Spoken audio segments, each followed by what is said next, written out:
Good morning बच्चों। ये हमारा इमला शब्द का पीरियड है और आज हम जो इमला शब्द करेंगे वो है हमारा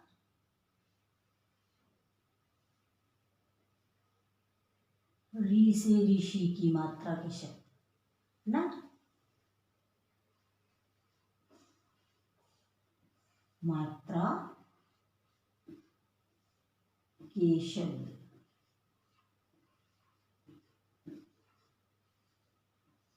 ये बच्चों मैंने 5 नंबर इसलिए डाला है कि पिछले 4 इमला शब्द मैं करा चुकी हूँ इस एग्जाम से किससे रिलेटेड। पहले वाले जो कराए थे उनके नंबर अलग थे, इसके मैंने इसलिए ये एक इम्पोर्टेंट चीज़ें हैं जो मैं आपको बता रही हूँ क्योंकि इन मात्राओं की गलती आप बार बार करते हैं। वो गलती आपसे ना हो इसलिए हम इसे फिर से दोहरा रहे हैं। री और देखो क्र और क्री दोनों में अंतर है। ये है पदेन क्र जिसमें र की ध्वनि आ रही है, क्र क में र मिला हुआ, और इसे हम क्या बोल रहे हैं क्री। ये री से ऋषि को ऐसे भी बनाते हैं और अगर ऐसे बना रहे हैं ये दोनों ही राइट है। तो क्री क में री मिला हुआ है। जब हम क प्लस री जब हम बना रहे हैं इसे तब बनेगा ये क्री। जब री की ध्वनि आ रही है तो हमने री की मात्रा लगाई। जैसे ग्रह ये पदेन है और ये है गृह। गृह माने घर, ग्रह माने उपग्रह, ग्रह, प्लैनेट। ठीक है, तो ये दोनों मात्राओं में बच्चों अंतर है, इसीलिए इन्हें ध्यान से देखें कि अगर क में र या कोई भी अक्षर में र मिला है तो हम उसमें पदेन की मात्रा लगाते हैं, और जिसमें री की ध्वनि आ रही है उसमें हम जैसे पृथ्वी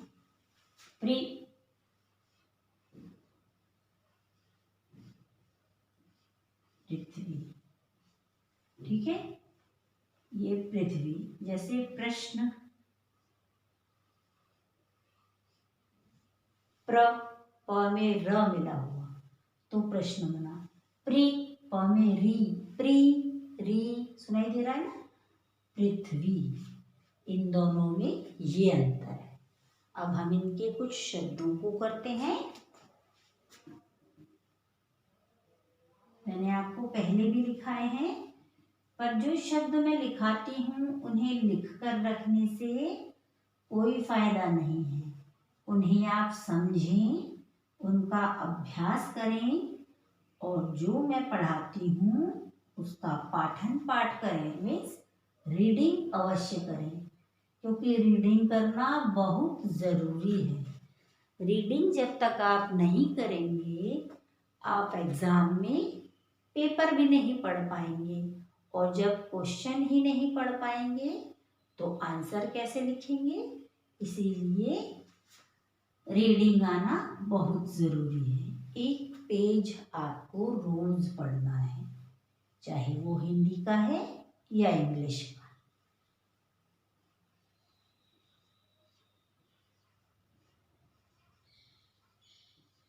चलो अब हम इससे संबंधित कुछ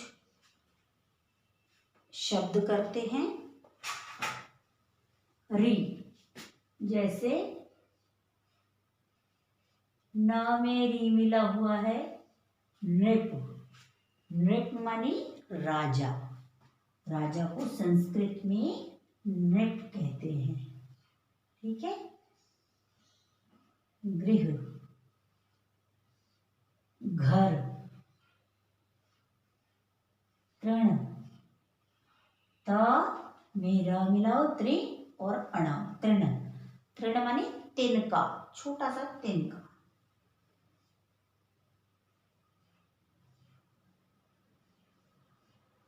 मृग, मृग माने हिरण, मृग।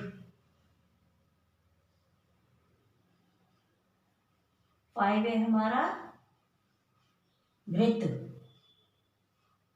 घृत माने घी, जो मक्खन से निकलता है, घी।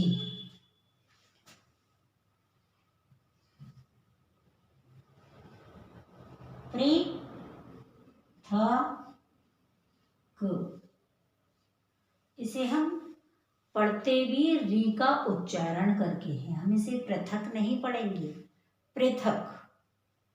पृथक तो ये हो जाएगा, इसका तो कोई अर्थ ही नहीं है, इसीलिए इसे हमें पढ़ना भी ऐसे ही है जो मात्रा लगी हुई है। ठीक है। कृषक, पृथक माने अलग, कृषक, कृषक किसान, फार्मर, कृषक।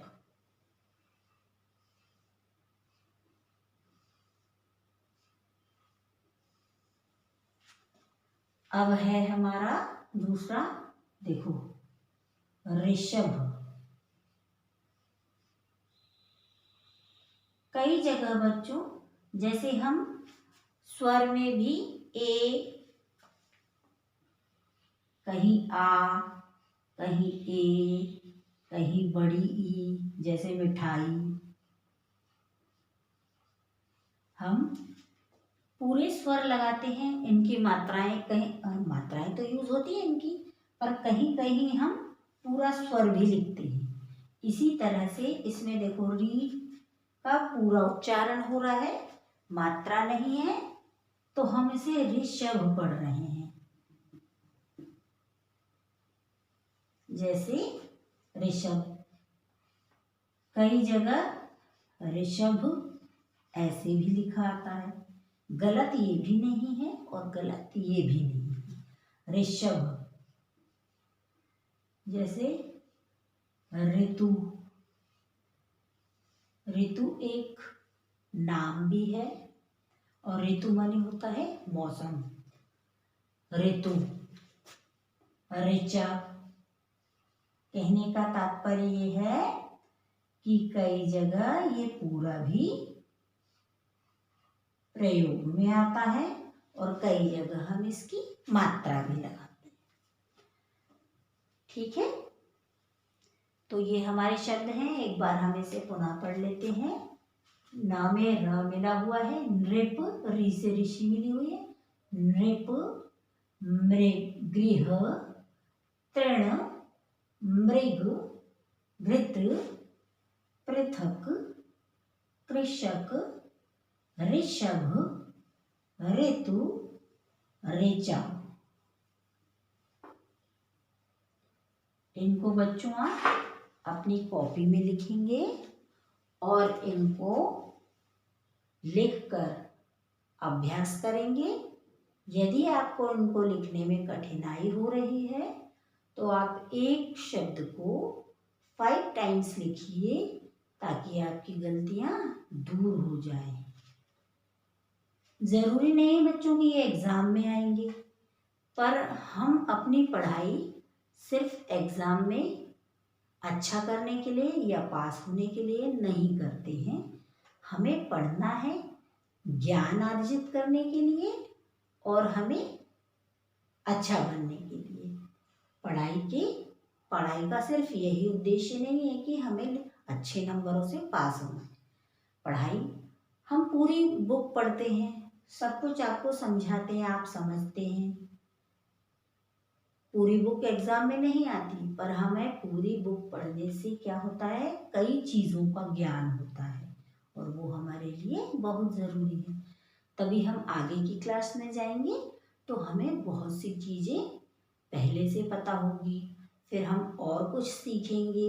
इसी तरह से सीखते सीखते आप सब कुछ सीख जाएंगे एक दिन। ठीक है, इसीलिए पढ़ना ज़रूरी है। हम एग्ज़ाम के लिए नहीं, हम अच्छा बनने के लिए और ज्ञान अर्जित करने के लिए भी पढ़ते हैं। धन्यवाद।